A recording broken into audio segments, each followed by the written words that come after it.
Praise the lord. ಕರ್ತನ ಪರಿಶುದ್ಧವಾದ ನಾಮಕ್ಕೆ ಸ್ತೋತ್ರವಾಗಲಿ. ಹಾಲೆಲೂಯ. ಈ ದಿನ ದೇವರ ವಾಕ್ಯದಲ್ಲಿ ನೋಡುತ್ತೇವೆ, ಬೇಡಿಕೊಳ್ಳುವ ವಿಚಾರದಲ್ಲಿ ಯೇಸು ಸ್ವಾಮಿ ಹೇಳ್ತಾನೆ, ನೀವು ನನ್ನಲ್ಲಿ ಇದ್ದುಕೊಂಡು, ನನ್ನ ವಾಕ್ಯ ನಿಮ್ಮಲ್ಲಿ ಇದ್ದುಕೊಂಡು ಏನಾದರೂ ಬೇಡಿಕೊಳ್ಳಿರಿ, ಅದು ನಿಮಗೆ ದೊರೆಯುವುದು. ಹಾಲೆಲೂಯ.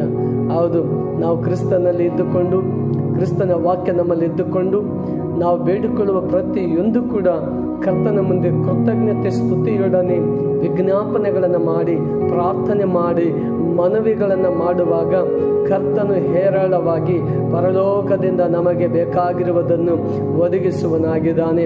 ನಮ್ಮ ಕುಟುಂಬಕ್ಕೆ ಆಶೀರ್ವಾದವು, ನಮ್ಮ ತಲೆ ಮೇಲೆ ಆತನ ಕೃಪೆ ಕಟಾಕ್ಷವಿಟ್ಟು ಆತನ ಪ್ರೀತಿ ಎಂಬ ಕೃಪೆಯಿಂದ ನಮ್ಮನ್ನು ಶೃಂಗರಿಸಿ ಆಶೀರ್ವದಿಸುವನು. ನಮ್ಮ ಅಗತ್ಯಗಳನ್ನು ಪೂರೈಸಿ, ಕೊರತೆಗಳನ್ನು ನೀಗಿಸಿ, ನಮ್ಮ ಅನುದಿನ ಆಹಾರವನ್ನು ಒದಗಿಸಿ, ನಮ್ಮ ಕೆಲಸ ಕಾರ್ಯಗಳನ್ನು ಆಶೀರ್ವದಿಸಿ ಬಲಪಡಿಸುವ ದೇವರಾಗಿದ್ದಾನೆ. ಆತನು ಒದಗಿಸಿ